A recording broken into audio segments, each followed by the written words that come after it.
गुरुग्राम से सटे हरियाणा के रेवाड़ी जिले के रामपुरा गांव में करवा चौथ की रात एक दिल दहला देने वाला मामला सामने आया है।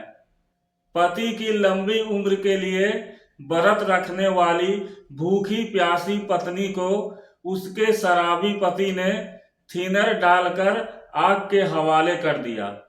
जब मां को बचाने के लिए बेटी आई तो उसे भी आग के हवाले कर दिया। उसके बाद उसने खुद को भी आग लगा ली।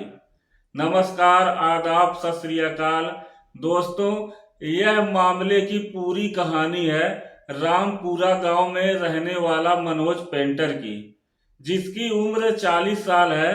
मनोज घर की पेंटिंग का काम करता है और इसके अंदर एक बहुत ही बुरी आदत भी है, शराब पीने की। दिन भर काम करने के बाद शाम को अक्सर शराब पीकर घर जाता है। मनोज के परिवार में उसकी पत्नी अनीता, जिसकी उम्र 37 साल की है, और एक बेटी है प्रिया, जिसकी उम्र 16 साल है।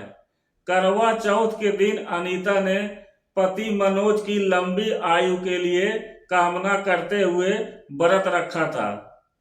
अनीता ने पूरे परिवार के लिए उनके मन पसंद का खाना भी बनाया था। घर का पूरा काम खत्म करने के बाद अनीता चांद को देखने के लिए छत पर चली जाती है और पति मनोज के आने का इंतजार करने लगती है। मनोज करीब रात 8:30 बजे काम से घर लौटता है। उसने शराब बहुत पी रखी थी। पत्नी ने जब मनोज को शराब के नशे में देखा तो वह गुस्सा हो गई और कहने लगी, कम से कम आज के दिन तो शराब पीकर ना आते। पत्नी की यह बात सुनकर मनोज अनीता से झगड़ा करने लगता है।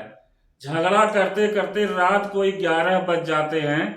तभी मनोज ने घर में रखी थिनर की बोतल हाथ में ली और उसे खोली, फिर अनीता के ऊपर डालकर आग लगा दी। मां को जलता देख बेटी प्रिया जब मां को बचाने गई तो मनोज ने उसे भी आग के हवाले कर दिया। पत्नी और बेटी को जलता देख मनोज ने भी खुद को आग लगा ली। तीनों की चीखें आस पड़ोस में गूंजने लगी। पड़ोस में रहने वाले लोग घर की तरफ तेजी से दौड़े। किसी तरह आग बुझाई गई।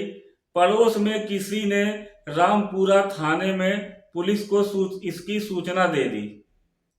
सूचना देते ही पुलिस तत्काल मौके पर पहुंचती है। तीनों लोगों को जली हुई हालत में अस्पताल में भर्ती कराया जाता है। कुछ देर के बाद डॉक्टरों ने कहा अनीता की बॉडी 80% तक जल चुकी है और वहीं बेटी प्रिया और पिता मनोज का रेवाड़ी में इलाज चल रहा है।